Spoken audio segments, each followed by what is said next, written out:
Bon, eh bien bonjour à tous. Ça y est, on est parti pour l'essai de ma nouvelle moto. Bon, comme vous avez peut-être pu le reconnaître au compteur, c'est des compteurs qui sont assez spécifiques sur ces motos là. C'est tous nos KTM. C'est une KTM Duke. Alors c'est une KTM Duke 2 cylindrées 890 cm3. Alors elle a existé dans beaucoup de cylindrées, la Duke. Elle existe en 390, donc un petit modèle qui n'est même pas bridé, qui fait 42 chevaux je crois d'origine. Hop, elle existe en 790, donc c'était la génération d'avant celle-là. Elle existe en 890 et après elle existe en 1290 pour les Super Duke, etc. Celle-là c'est une moto 890 Duke L, donc c'est à dire qu'en full elle fait 95 chevaux pour pouvoir être bridée en A2, puisque j'ai que le permis A2, donc elle est bridée. Ils en ont sorti assez peu en fait des 890 en L en tout cas, parce qu'ils ont sorti pas mal de 890 disons classiques. Oh là là. Bah, c'est un modèle qui est pas évident à trouver. Je la voulais en 890 et pas en 790 pour une raison juste de fiabilité en fait. J'ai lu beaucoup de trucs sur les 790 et la 890 apparemment corrigeait pas mal de défauts. C'était la raison principale.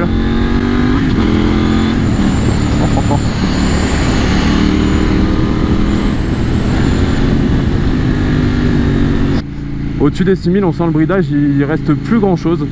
On sent que la moto marche beaucoup moins fort. Celle-là a pas mal d'options. C'est une des premières fois que je la roule, hein. Je l'ai juste remontée de la concession KTM qui a 15 minutes de chez moi à chez moi, sous la neige. Ouais, il fait pas très chaud. Mais justement, il fait pas chaud. Ce que je vous disais, celle-là a pas mal d'options. Donc par exemple, poignée chauffante. Hop. Et on va les mettre en moyen. Super. Tac. Donc celle-là a quasiment toutes les options de chez KTM. Donc elle a les poignées chauffantes, elle a le shifter. Donc regardez, je touche pas l'embrayage. Hop, et je peux passer mes rapports et les faire tomber. Donc ça c'est pas mal. J'ai encore l'habitude d'embrayer, donc j'embraye encore pas mal. Et c'est peut-être pas si mal justement pour la boîte de vitesse, etc. que d'embrayer assez régulièrement quand même. Mais quand tu veux marcher fort, c'est cool. Elle a tout le tech pack, donc ça veut dire qu'elle a l'anti-wheeling, etc. qui sont paramétrables avec le mode track. Plusieurs modes de conduite. Donc au niveau des modes de conduite, on a le sport que j'ai pas encore essayé, le street dans lequel on est, le rain, donc le mode pluie que j'ai pu essayer à de nombreuses reprises. Enfin, la seule fois que je l'ai pris en fait j'étais en rain. Et donc le mode track qui est full paramétrable. Au niveau des options, je vous montrerai tout à l'heure quand on s'arrêtera. Elle a pas mal d'options au niveau du support de plaque, etc. Elle a le support de plaque court, mais là je ne l'ai pas monté dessus parce qu'elle a le support top case, elle a un grand top case. C'est le confort, c'est le passager confort. Donc c'est pas mal. Dans les options qu'elle n'a pas, qu'est-ce qu'on pourrait avoir? Ah oui, elle a la prise 12 volts. Mais il y a quand même des options qu'elle n'a pas. Je pense dans un premier temps au régulateur de vitesse. Ça c'est un truc, ça m'emmerdait un peu qu'elle l'ait pas. C'est peut-être bien la seule option qui me manque dessus. Qui me manque vraiment, parce que voilà, les autres après c'est pas trop grave. Elle n'a pas la selle chauffante par exemple non plus. Bon, mais ça je m'en fous un peu en fait, à vrai dire, de la selle chauffante. Ah oui, elle a l'échappement aussi, ça je voulais absolument qu'elle ait un échappement, parce que la ligne d'origine est déjà moche et en plus fait un bruit de merde. Donc je voulais qu'elle ait un échappement, elle en a un, donc c'est pas celui que je voulais de base parce que je voulais l'Acra. Après j'en ai pas mal parlé avec le proprio et l'Acra, par rapport au prix est pas si dingue. Donc c'est le X-Race MK2, je vous le montrerai tout à l'heure. Il a tout, hein, chicane, kata, il a pas été modifié et ça chante déjà bien, donc moi ça me convient. Bon, par contre là c'est mouillé, donc on va y aller doucement. Donc franchement moi ça me convient parce qu'il a tout ce qu'il faut, malgré le fait qu'il soit chicané, catalysé. Voilà, il fait quand même un son qui est vraiment sympa. Il est homologué, ce que je voulais. Elle a des rétros aussi dans le bout, ça je vous ai pas montré. D'ailleurs j'y vois absolument rien dedans. Oh, l'échappement il pétarade un peu. Elle a la bulle ici. Ok. Alors attends, parce que la route est dégueulasse, il y a encore de la neige. Hop là. Donc voilà, elle a toutes les options qu'il faut, enfin en tout cas que moi je voulais. Et la moto peut avoir tendance à glisser parce que c'est quand même pas mal de coupes qui arrivent. Pour les chiffres exacts, je pourrais peut-être vous les mettre, mais en bridé, je sais pas exactement combien elle fait de mètres kilo.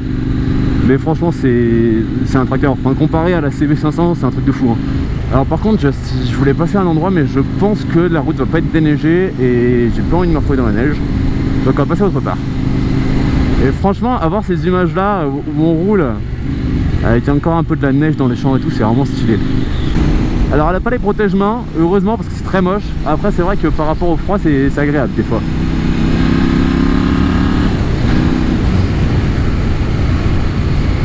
J'adore la position de conduite d'ailleurs. Par rapport au CB500 on est beaucoup plus sur l'avant.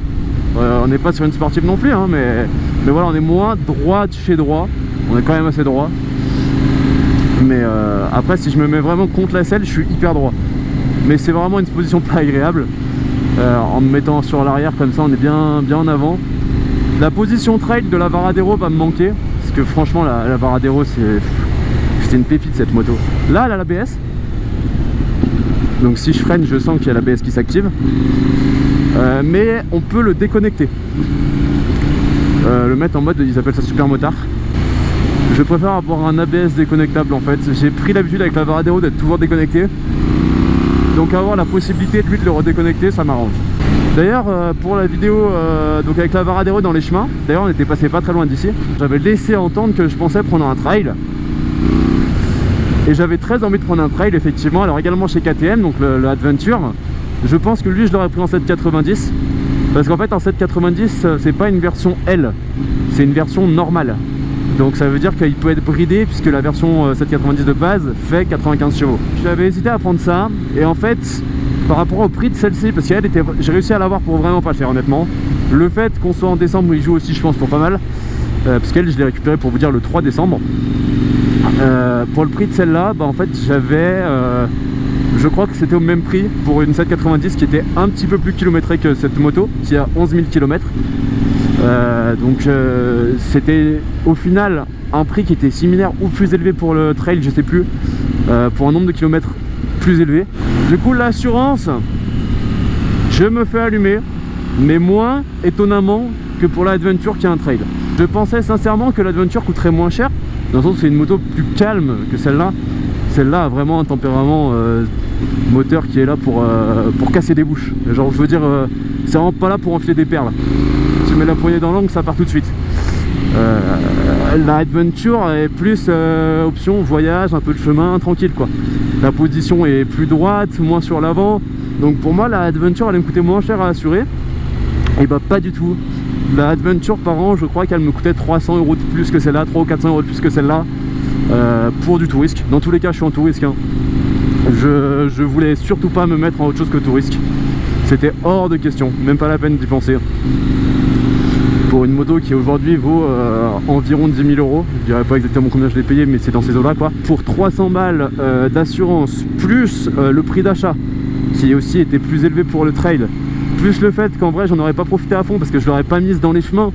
Je veux dire une moto qui coûtait pareil à peu près 10 000 €, j'allais pas la foutre dans les chemins et risquer de la niquer quoi. J'avais un peu cette peur là. Bah en fait c'est la vidéo d'Airdoz, je pense que vous le connaissez, je vous mettrai le lien de sa vidéo juste en haut à droite. Attendez pour vous, si ça doit être là quand même, ou là, je sais pas, bref. Je vous mettrai le lien de sa vidéo en haut à droite où il explique pourquoi il revend sa Ténéré qu'il a gardé très peu de temps. En fait il l'a présenté sur sa chaîne au moment où il la vendait, parce qu'il l'a gardé très peu de temps. Il explique que bah en fait il avait acheté cette moto justement pour pouvoir aller faire du chemin, un petit peu. Sauf que quand tu as une moto qui coûte ce prix, et ben tu vas pas l'exploser dans les chemins. Voilà. Et du coup je suis plutôt de son avis. Donc j'étais là en mode bah finalement j'ai pas trop la mettre dans les chemins. Se poser la question de prendre une 390 Adventure que elle j'aurais pu plus mettre dans les chemins parce que c'est quand même 2 fois moins cher. Sauf que bah en fait je vais pas mal faire de kilomètres avec quand même. Genre j'ai fait des longues balades de 3 heures comme j'ai pu faire avec la Varadero pour l'emmener à Clermont-Ferrand. Je vais souvent faire ce type de trajet. Du coup avoir un monocylindre, même chez KTM ils m'ont dit mauvaise idée.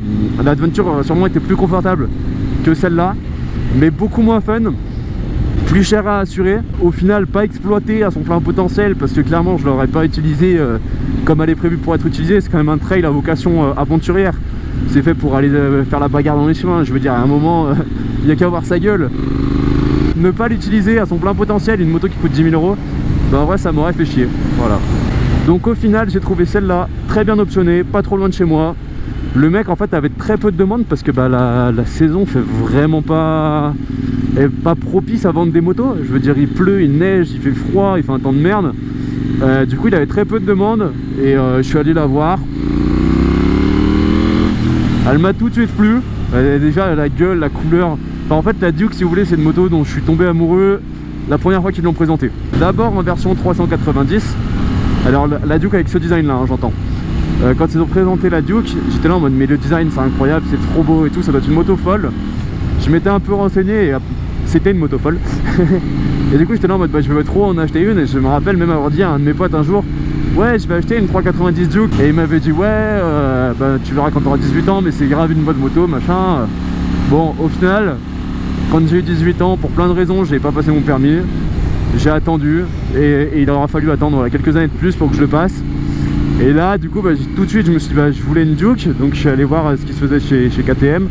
Et il ne faisait plus la Duke en neuve, il la refaisait qu'à partir de mars. En fait je me sentais pas d'attendre mars pour acheter une moto, sachant que ça aurait été une 790. En fait ils auraient refait la 790 exprès pour le permis A2 et la 890 pour le permis A, parce que la 890 actuelle n'est pas bridable en A2. Du coup j'étais obligé de regarder vers l'occasion. J'ai trouvé celle-là qui était vraiment bien, elle correspondait quasi parfaitement à ce que je voulais. Et au final bah voilà, je finis dessus à vous la présenter. C'est une moto qu'on croise pas tant, même sur les motovlogs. Alors on croise un peu des 790, mais pas trop du 890, surtout en A2.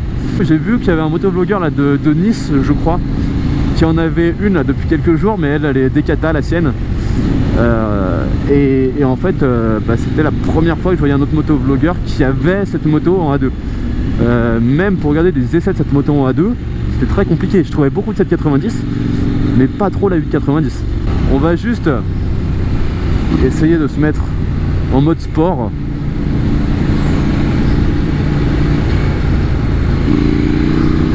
Pour voir si la réponse à l'accélérateur est effectivement très changeante. On se met en 3.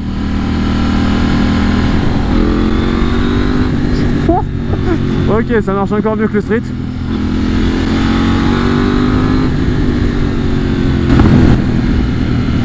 Oh les retours! Bon, j'espère que vous avez apprécié cette petite balade avec cette moto, cette petite découverte. Je vous sortirai peut-être un essai plus détaillé plus tard. Alors on va rapidement regarder les options qu'elle a ensemble maintenant qu'on est au calme dans le garage. J'aurais préféré m'arrêter au cours de la balade, mais je vous avoue qu'entre la pluie, le fait que j'avais pas beaucoup de temps et juste le fait que j'avais pas le matériel qu'il faut pour filmer correctement, ben, j'ai préféré revenir au garage tranquillement et pouvoir vous faire le tour des options ici. Allez, c'est parti. Donc pour commencer sur la face avant, on a cette petite bulle juste ici, donc qui est un petit saut de vent en fait, hein, qui n'est pas une bulle, qui marche plutôt bien pour l'instant. Je vous ferai peut-être un petit retour d'expérience d'ici quelques mois. Pour l'instant, pour tout vous dire, la moto, je l'ai très peu conduite. Hein. Je l'ai conduite à environ peut-être 80 km, quelque chose comme ça. Donc c'est vraiment peu. Toujours au rang des options sur le guidon, on va retrouver ces deux rétroviseurs d'embout de guidon. Voilà, donc on en a un de chaque côté évidemment. Hein. Les rétroviseurs, c'est mieux. Petite prise 12 volts qui est juste ici. Alors en fait, c'est juste un petit capuchon voilà, qu'on retire pour avoir une prise 12 volts. Que à titre personnel du coup j'utilise pour brancher quand je roule juste ici le support quadlock qui a la charge sans fil. Regardez-moi ça comme c'est beau. Donc là sur les options on a quasiment toutes les options. Comme je vous ai dit, il manque le régulateur de vitesse qui je crois prend place ici quand on le met. Là pour le coup on l'a pas. En revanche si on va dans les menus, hop, dans les modes de conduite, on a les trois modes de conduite principaux. Hop, et on a donc le mode track en plus, où on peut gérer la réponse des gaz, l'anti-wheeling, le contrôle de démarrage, et voilà, on peut quitter le track. Donc le contrôle de démarrage, c'est ni plus ni moins que le launch control. Ensuite, sur la moto directement, donc on a les poignées chauffantes comme je vous ai dit, MTS, MSR, les modes d'ABS. Donc MSR, c'est ce qui permet notamment à l'arrière de ne pas glisser quand vous mettez du gaz à fond en fait. C'est pour éviter de faire des burns grosso modo, ou quand vous rétrogradez de ne pas bloquer la roue.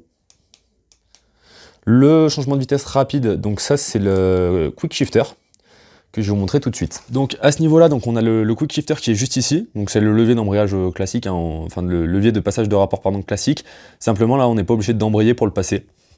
On a également juste en dessous le sabot moteur. Alors beaucoup le trouvaient moche, je n'ai pas d'avis sur la question. On a ici la selle confort pilote et passager juste ici. Hop, je dis à un moment dans la vidéo que la position de conduite est plutôt sur l'avant, ce qui n'est apparemment pas le cas sur la moto d'origine. Là pour le coup c'est la selle confort haute. Il existe 3 modèles, donc la selle confort basse, selle confort moyenne en fait qui garde la même hauteur de selle que la selle classique, et la selle de confort haute. La personne à qui je l'ai acheté était très grande, donc il avait fait mettre une selle confort haute, ce qui moi me dérange pas. On est un poil, presque un poil haut pour moi, mais du coup, est-ce que c'est le fait que ce soit cette selle confort qui est plus large que la classique, plus le fait que ce soit la haute qui fait que j'ai l'impression d'être quand même pas mal sur l'avant? Peut-être, parce qu'apparemment, sinon on est très droit dessus quand même, plus en position super motard. On peut remplacer cette selle confort passager par la selle d'origine donc que j'ai également, et par le capot de selle. Voilà, j'ai également le capot de selle. Je le mets pas pour une raison très simple, c'est que je fixe sur cette selle une sacoche de selle, tout simplement, qui est proposée par KTM, bon, que j'ai pas ici, là, qui est pas monté sur la moto, mais du coup quand je pars en voyage notamment, puisque je vais pas mal me déplacer avec cette moto, ça rajoute quand même, je crois, 30 litres de contenance, ce qui est plutôt pas mal. Au rayon des options, toujours on a la couronne en orange anodisé. On va maintenant passer de l'autre côté de cette très belle moto, un échappement. Comme je vous disais, c'est le X-Race MK2, qui est un échappement vraiment petit en fait. Comparé à l'Acra monte quasiment jusqu'au support de selle derrière. Là, il est vraiment petit, mais le son est pas mal du tout. Pour ce qui est du son de l'échappement, je vais mettre le micro vers les pots et essayer de vous faire écouter ça.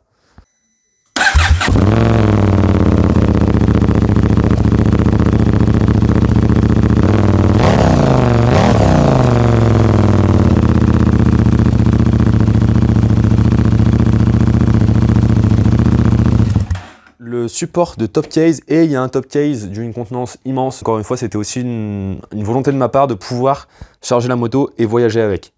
Et donc le support de plaque, par définition, le support de plaque classique qui est très long, pas très esthétique c'est vrai, pour pouvoir accueillir ce top case.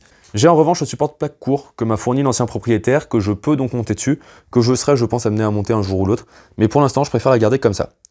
J'espère que cette vidéo de présentation de la KTM 890 Duke L vous aura plu. Je sais qu'elle n'a pas encore été très précise, je connais pas encore très bien la moto. C'est plus une découverte de cette moto qui va maintenant m'accompagner pendant, je pense, au moins 2 ans.